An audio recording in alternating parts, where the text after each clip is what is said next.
Libya থেকে ইউরোপের দেশ গ্রিসে যাওয়ার পথে 18 সিলেটির মৃত্যুর খবর আমরা এতমধ্যে নিশ্চিত হতে পেরেছি। তাদের অধিকাংশই আসলে সুনামগঞ্জের বাসিন্দা। আমরা যতটুকু জানতে পেরেছি তারা অর্থাৎ দালালের পরেই মূলত ইউরোপের দেশ গ্রিসে যাওয়ার চেষ্টা করেছিলেন উন্নত জীবনের আশায়, উন্নত পরিবারকে আর খুব ভালো অবস্থানে নিয়ে যাওয়ার জন্য মূলত এই পদক্ষেপ নিয়েছিলেন। যারা আসলে গিয়েছিলেন 6 দিন ভূমধ্যসাগরে কাটানোর পর মূলত উত্তর আফ্রিকা থেকে ইউরোপ যাওয়ার পথে গ্রিসের উপকূলে একটি রাবারের নৌকায় অন্তত 20 অভিবাসীর মৃত্যু হয়েছে, অন্তত 22 অভিবাসীর মৃত্যু হয়েছে। ইউরোপীয় সীমান্ত সংস্থা ফ্রন্টেক্সের একটি জাহাজ কিপ্ট দ্বীপ থেকে 26 জনকে উদ্ধার করেছে।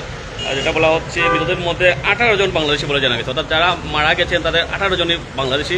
এই বাংলাদেশের মধ্যে সারাই আসলে সিলেটি, তারা সুনামগঞ্জের বাসিন্দা এবং সিলেটের বাসিন্দা। আমরা যদি একটু বলে থাকি, অর্থাৎ শুক্রবার অর্থাৎ 27 মার্চ গভীর রাতে গ্রিসের কোস্টগার্ড একটি বিবৃতিতে জানায়, ইউরোপীয় ইউনিয়নের সীমান্ত উপকূলীয় রক্ষা বাহিনী ফ্রন্টেক্সের একটি জাহাজ স্কিপ্ট দ্বীপের কাছে থেকে 26 জনকে উদ্ধারের মধ্যে একজন নারী এবং একজন শিশু রয়েছে। বিবৃতিতে বলা হয়েছে যে 22 জন আসলে মারা গেছেন, তারা অধিকাংশই সিলেটি। আমরা আসলে তাদের পরিচয় যদি বলে থাকি, এদিকে যে 18 জন সিলেটি মারা গেছে তাদের পরিচয় আমরা একটু যদি বলে থাকি মৃত। এদিকে অভিবাসী 18 জনের পরিচয় জানা গেছে, তাদের মধ্যে আমরা বলে থাকি মৃত 5 যুবক হলেন সুনামগঞ্জের দিরাই উপজেলার কুলঞ্জ ইউনিয়নের থারাপাশা গ্রামের আবু সর্দারের ছেলে মোহাম্মদ নুরুজ্জামান সর্দার ময়না, যার বয়স হচ্ছে 32 বছর। মৃত কারি ইসলাম উদ্দিনের ছেলে মোহাম্মদ শাহান এহিয়া, বয়স তার 22 বছর। আব্দুল গনির ছেলে মোহাম্মদ সাজিদুর রহমান, বয়স তার 26 বছর। এবং রাজানগর ইউনিয়নের রনারচর গ্রামের মৃত আব্দুল মালিকের ছেলে মজিবুর রহমান 40 বছর। এবং আমরা যদি বলে থাকি করিমপুর ইউনিয়নের মটিয়াপুর গ্রামের মোহাম্মদ আনোয়ার হোসেনের ছেলে মোহাম্মদ তারেক মিয়া,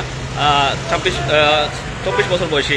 আমরা যে কথাটি জানাতে চাই, আসলে সিলেটের বিশেষ করে যারা তরুণ প্রজন্ম আছে তাদের একটাই আকাঙ্ক্ষা থাকে ইউরোপে পাড়ি দেওয়া। জীবনের ঝুঁকি হবে কি হবে না সেটা তারা ভুলেই যায়, অর্থাৎ জীবন মৃত্যুকে হাতে নিয়ে সিলেটিরা মূলত ইউরোপের দেশে পাড়ি দিতে চায়। সেই আকাঙ্ক্ষা থেকে, সেই অবস্থা থেকে মূলত আজকের এই খবরটি আসলে খুবই বেদনাদায়ক ঘটনা। আমরা আগেও দেখেছি ভূমধ্যসাগরে, অর্থাৎ বিভিন্নভাবে নৌকাডুবিতে বিভিন্নভাবে যে ছোটোখাটো যে তারা যে মানব পাচারের ক্ষেত্রে যেগুলো ব্যবহার করে সেগুলো ডুবে মৃত্যুবরণ ঘটনা ঘটেছে। তবে এখন যেটা ঘটলো সেটা আরেকটু মর্মান্তিক, কেননা সবাই সিলেটি। এ ব্যথা সহ্য করার ক্ষমতা সিলেটবাসীর আদৌ আছে কি না।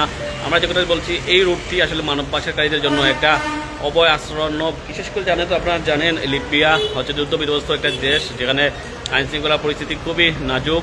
এবং ইউরোপে যাওয়ার সহজ পথ হচ্ছে ভূমধ্যসাগর পাড়ি দিতে সবাইকে সাহায্য নিতে হয়, মানব পাচারকারীদেরকে। এবং ছোটো ছোটো যে নৌকাগুলো আছে এবং সেই সাথে বিভিন্ন বাহন আছে, সেগুলোতে তারা এক জায়গা থেকে আরেক জায়গাতে অতিক্রম করে, অনেক সময় তারা জঙ্গলে রাত অতিক্রম করে থাকে। অনেক সময় দেখেছি আমরা তাদেরকে মাছের খেতে হওয়ার খবর শুনেছি। সব মিলিয়ে যে অবস্থা, আসলে এই অবস্থা যদি চলতেই থাকে আর সিলেটবাসীর যদি এভাবে সতর্ক না হয়, তাহলে আরও প্রাণ জ্বলবে সাগরে, মারা যাবে অসংখ্য। আমরা আসলে সর্বশেষ সবার তথ্য আমরা জানতে হয়তো কিছু সময় লাগবে। এই যে 18 জন মারা গেছে, তাদের মধ্যে 5 জনের পরিচয় আমরা শনাক্ত হতে পেরেছি, তারা সবাই দিরাই বাসিন্দা। আরও যে বাকি যারা আছে তারা সবাইকে তথ্য আমরা জানিয়ে দেওয়ার চেষ্টা করবো। আমি সুজন আহমদ, লাইভে যুক্ত ছিলাম প্রাইম সিলেট থেকে। আপনাদেরকে অসংখ্য ধন্যবাদ।